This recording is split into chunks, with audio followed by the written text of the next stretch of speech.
Araw ng Sunday ngayon, nakasimba na ba ang lahat? Alam mo guys, ay ang mga anak ko ay pupunta ng palengke, ay sila daw ay bibili ng lulutuin ng na ulam.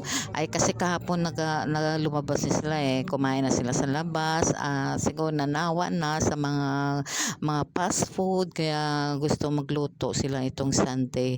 Kaya sila pupunta ng palengke, bibili sila ng mga lulutuin nilang pang-ulam para sa tanghali.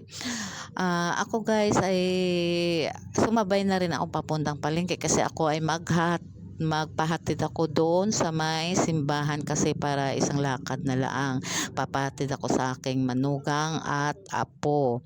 Kaya ang dalawa kong anak na babae ay binaba na doon sa palengke kasi bibili pa sila ng kanilang lulutuin para sa tanghalian.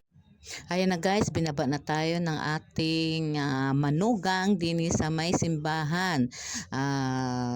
Dahil ako ay masimba muna bago mag-deliver.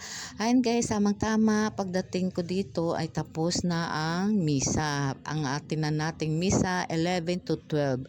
Kasi guys, last na misa na yung mga 12 ng tanghali. Yun na lang ang last na misa. Magmimisa ulit mga mamayang hapon na.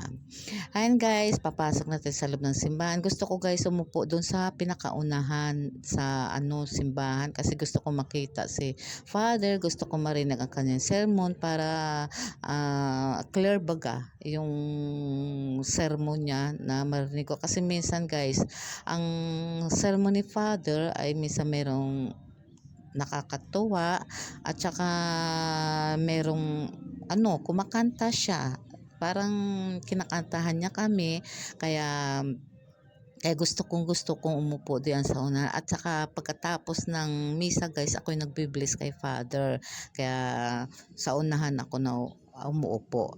Kaya guys, ayan, mamaya magmimisa na si Father, hintayin na lang natin. Tayo muna ay magmuni-muni din habang inaantay natin si Father. Thank you for watching. Bye bye.